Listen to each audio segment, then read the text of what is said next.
So let us start with the numerical. First numerical जो है, I read out the statement. A Carnot engine receives heat from source at 327 degrees Celsius that increases its entropy by 5 kilojoules per kg per Kelvin. The engine delivers 2000 kilojoules per kg of work.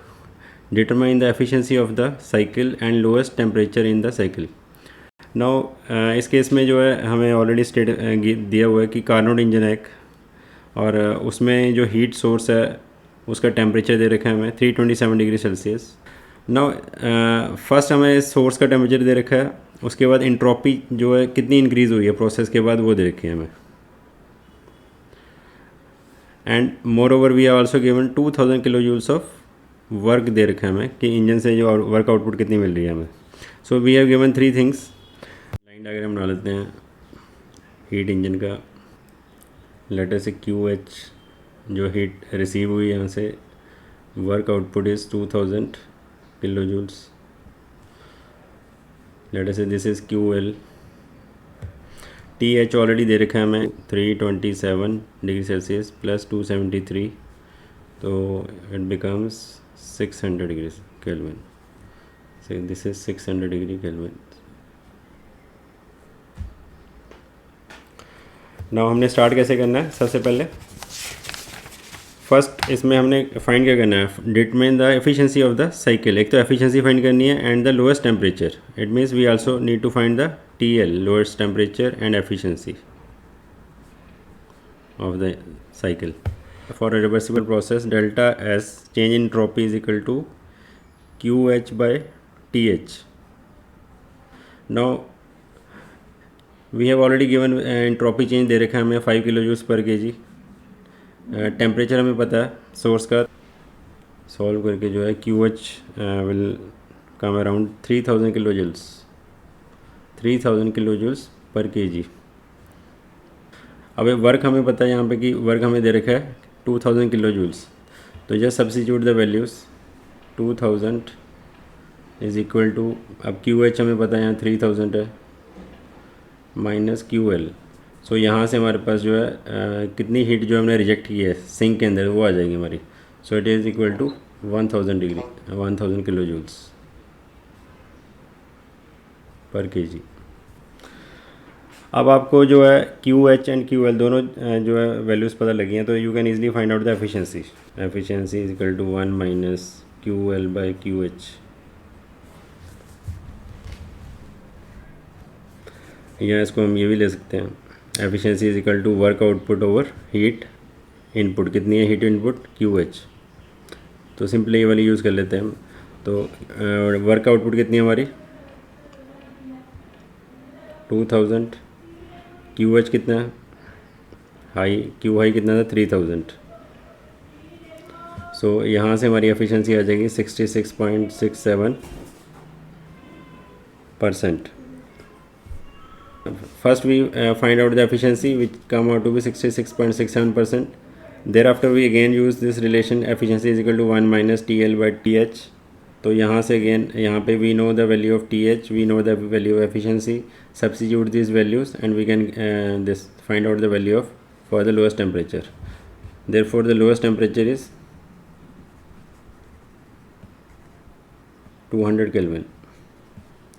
So this is your first numerical.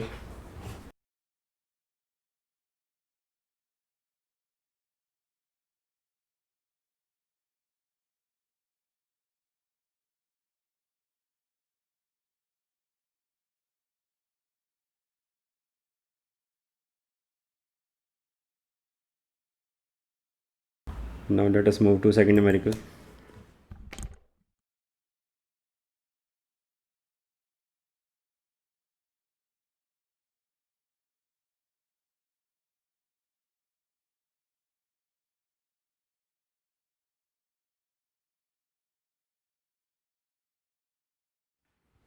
Now in this question इसमें हमें दे रखा है कि एक metal piece है जिसका wait कितना है 10 kg है उसका वेट, और स्पेसिफिक हीट उसकी दे रखी है, और उसका इनिशियल टेम्परेचर देखा है हमें कि मेटल पीस का इनिशियल टेम्परेचर कितना था और उसका वेट हमें we already know the wait.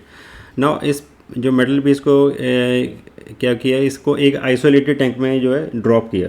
अब आइसोलेटेड टैंक का मतलब क्या है कि अगर यहाँ पे ये मेंशन किया हुआ है कि the tank is isolated, it means this is adiabatic process.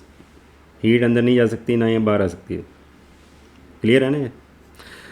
अब इस पीस को आइसोलेटेड टैंक में जो है ड्रॉप किया, उसके अंदर ऑलरेडी कितना पानी था उसमें, 100 kg of water. Isolated tank में ऑलरेडी 100 kg जो है वाटर था उसमें प्रेजेंट था, लेकिन उसका इनिशियल टेम्परेचर 20 डिग्री था।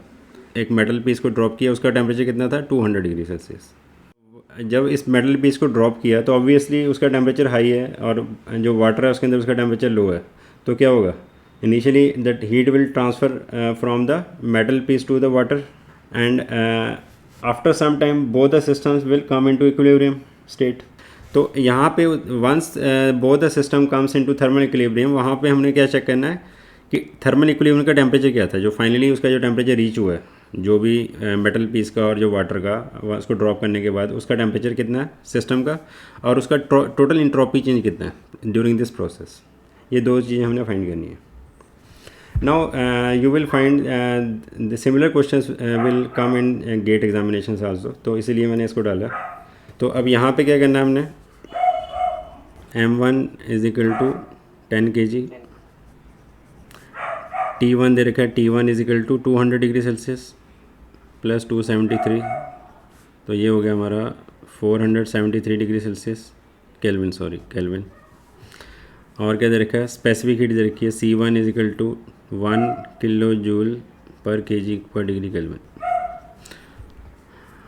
M2 दे रखा है उसका सेकंड, जो M2 means mass of water already present in the isolated tank is 100 kg water है उसमें। T2 कितना है, उसका टेम्परेचर 20 डिग्री सेल्सियस प्लस 273, तो ये हो गया 293 केल्विन। ये आइसोलेटेड सिस्टम है, या लिख लेना यहाँ पे सिस्टम या टैंक। उसके बाद स्पेसिफिक हीट दे रखी है वाटर की, यहाँ पे मेंशन नहीं है, लेकिन हमें पता है specific heat of water is 4.2 kilo joules per kg per degree kelvin. ना अब इसमें हमने क्या निकालना है, वी है फर्स्ट तो हमने निकालना है कि इक्विलिब्रियम टेम्परेचर कितना होगा। उसका टेम्परेचर ज़्यादा है, इसका कम है, तो उसका टेम्परेचर जो heat will flow from here this to here, metal से वाटर के अंदर फ्लो करेगी। तो थोड़ी देर के बाद जब दोनों सिस्टम का टेम्परेचर सेम हो जाएगा, मेटल का और वाटर का, उस समय क्या होगा, we can say that thermal equilibrium will be established. तो at that instant let us assume कि वहाँ पे उस समय जब थर्मल इक्विलिब्रियम एस्टैब्लिश हुआ, तो दोनों का जो टेम्परेचर बिकम्स, मतलब final temperature becomes T। It means जितनी हीट उसने लूज़ की है मेटल प्लेट ने, उतनी हीट वाटर ने रिसीव की है, क्योंकि वहाँ पे जो टैंक है वो आइसोलेटेड है, तो कोई हीट लॉस नहीं हुआ। तो it means mass of M1 into specific heat C1 into T1 minus T final temperature. So M2 जितनी भी हीट निकली है यहाँ पे अब्जॉर्ब होगी वो, M2 इंटू C2 इंटू इसका लेटर से final temperature T minus T2। जितना हीट यहाँ लॉस हुआ है उतना हीट वहाँ पे गेन हुआ है, तो इन दोनों को हमने इक्वेट कर लिया बस। And we have assume that the final temperature will be T, तो M1 into C1 into T1 minus T, इसका इनिशियल टेम्परेचर ज़्यादा है तो यहाँ पे पहले आएगा ये T1 माइनस T, उसका इनिशियल टेम्परेचर कम है तो यहाँ पे ये T पहले आएगा। So let us substitute the values. Now M1 is 10 kg, specific heat is 1, T1 यहाँ पे है 473 kelvin minus T, M2 is 100 kg, specific C2 is 4.2, T minus T2 कितना है 293 केल्विन। 0 0 से काट दो तो ये आ जाएगा 473 minus T is equal to 42 T minus 293 into 42। तो इसको सॉल्व करके जो है you will get that value of temperature is equal to 297 degree kelvin, will be 297 degree kelvin. अब ये फर्स्ट पार्ट तो हमारा हो गया, इक्विलिब्रियम टेम्परेचर तो हमने निकाल लिया। अब सेकंड पार्ट निकालना है टोटल चेंज इन इंट्रोपी। सो पहले हम निकालेंगे entropy change for metal plate. Delta S of metal is equal to M1 C1 into inverse of T by T1. तो यहाँ पे वैल्यूज़ की इनपुट करो. M1 will be 10 into 1 into inverse of T हमने निकाल लिया 297 over T1 is 473.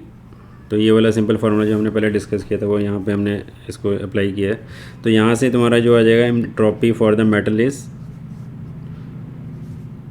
You will get the value around -4.647 kilo joule. इसके units देखने हैं आपने, kilo joules per kelvin. Similarly you will also you need to find the entropy change for water also. इसी तरह से entropy change for the water in tank, isolated tank. तो इस case में हमने क्या ये सेम इसी तरह से फार्मूला लगाना for water. This is equal to M2C2 inverse of T by T2. तो यहाँ पे M2 कितना है 100 kg, specific heat is 4.2, inverse of final temperature 297 over T2 is कितना था 293. तो यहाँ से वाटर की आ जाएगी तुम्हारी entropy change. It is around 5.964 kilo joules per kelvin. ना टोटल एंट्रोपी जो है उसका फार्मूला जो है therefore total change in entropy is given by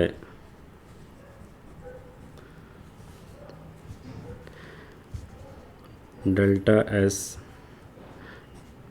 of universe उसको कहते हैं. टोटल मतलब यूनिवर्स पूरा सिस्टम को मिला के कितना हुआ, यूनिवर्स की एंट्रोपी क्या हुई. So this will be equal to delta letter से ये S1 है, ये S2 है. Entropy change of S1 plus entropy change for S2 यानी water plus entropy change for the system. ये तीनों को हमने सम लेना है. अब basically entropy change for system जो मैंने यहाँ जो है अभी किया नहीं, सिस्टम में एंट्रोपी चेंज ज़ीरो हुई है. वो इसलिए क्योंकि जो है जो हमारा सिस्टम आइसोलेटेड है, तो कोई हीट जो है ना तो बाहर गई ना अंदर गई. तो इस केस में हमारा एंट्रोपी चेंज जो है सिस्टम के लिए ज़ीरो है. तो यहाँ पे ये दोनों वैल्यू जो हम सब्स्टिट्यूट करते हैं ये ज़ीरो है यहाँ पे. तो यहाँ पे फर्स्ट जो वैल्यू कितनी है -4.647, सेकेंड वैल्यू जो हमारी है 5.964 प्लस थर्ड वैल्यू 0. तो टोटल चेंज जो आएगा entropy it will be 1.31 kilo joules per kg per Kelvin. So ये तुम्हारा जो है entropy change for the universe.